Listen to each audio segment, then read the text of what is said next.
stop being the nice guy, because the nice guy isn't actually nice. He's weak. He's afraid to offend, afraid to say no, afraid to take what he truly deserves. Society told you, be kind, be gentle, never argue, never fight. And now, you're ignored, overlooked, disrespected.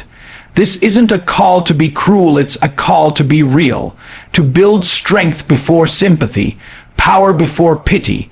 Because in this world, the man who tries to please everyone ends up pleasing no one, including himself. People don't respect weakness, no matter how kind it looks. The truth is, when you're too nice, people start to see you as someone they can walk over. They stop listening when you speak. They stop valuing your time, and they start treating your kindness like a favor they're entitled to.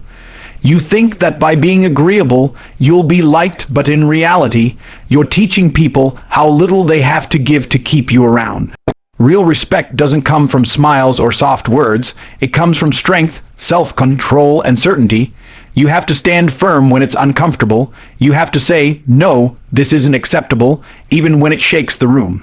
People might not like it at first, but they'll respect it. Because deep down, everyone knows strength when they see it. Being good doesn't mean being weak.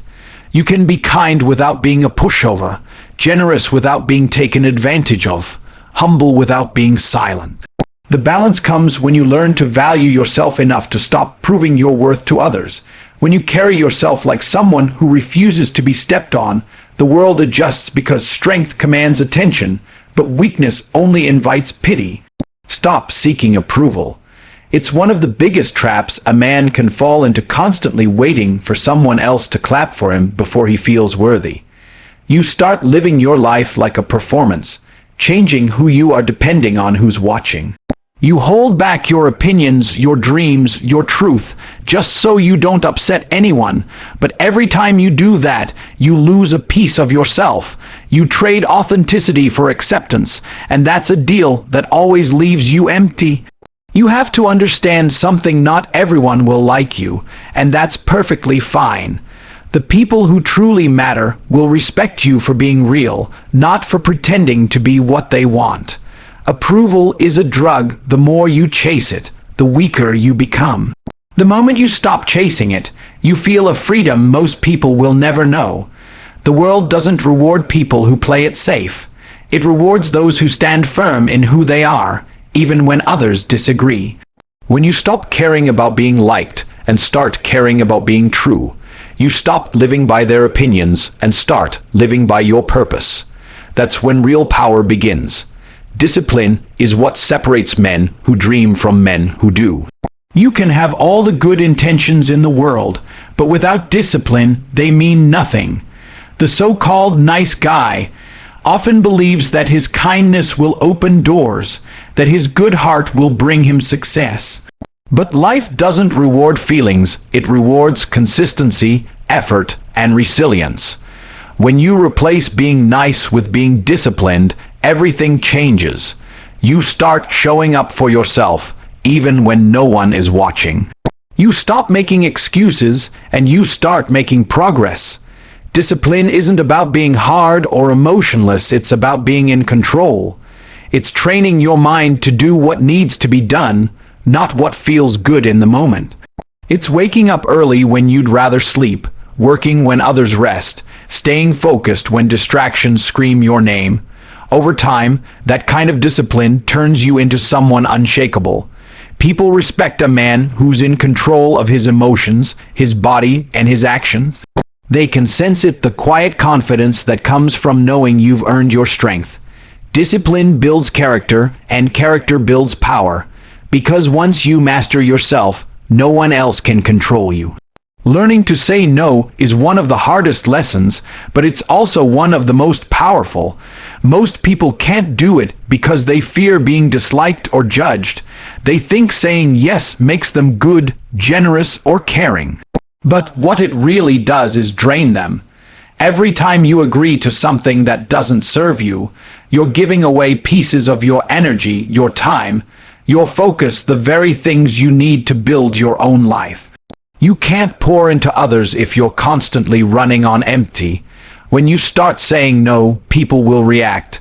Some will call you selfish, others will get offended. But that's because they were never used to your boundaries, they were used to your compliance.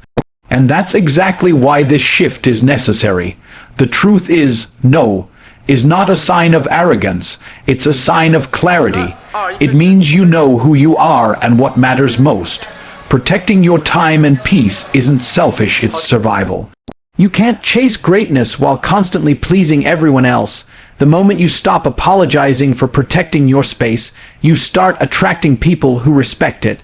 Because those who truly value you will never fear your no. At some point, you have to stop waiting for permission and start moving with conviction. Too many people are stuck on the sidelines, afraid to make a decision until someone else approves it. They hesitate, they doubt, and in that hesitation, opportunity disappears.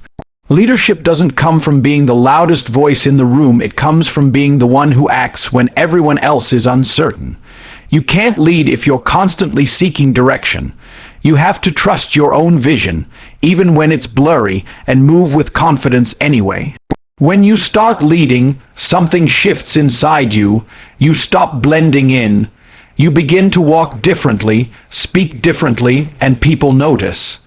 Not because you're trying to impress them, but because you finally carry yourself like someone who knows where they're going. The world naturally follows direction, it follows strength. You don't need to dominate others to lead, you just need to master yourself. The power to decide, to commit, to take responsibility, that's leadership. When you step into that mindset, you stop living by chance and start living by choice. Because the moment you take control of your path, life starts following your lead. You've spent too long trying to be what everyone else wanted: kind, agreeable, safe. But that version of you isn't respected, it's forgotten. The world doesn't remember the man who blended in. It remembers the one who stood tall when others bowed. Being nice has its place, but without strength behind it, it becomes weakness disguised as virtue. You owe it to yourself to evolve, to stop begging for validation and start earning respect through action, discipline, and purpose. You don't need to scream to prove your worth. You don't need to fight everyone to be strong. True power is quiet, it's the way you walk, the way you speak, the way you refuse to settle for mediocrity. Every time you choose growth over comfort, truth over approval, and purpose over distraction, you become someone impossible to ignore. So from this moment forward, stop being the nice guy who bends for everyone else.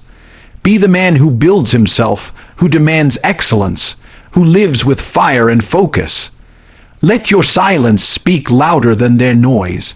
Because real strength doesn't need to be announced, it's seen, it's felt, and it's respected by everyone who witnesses it.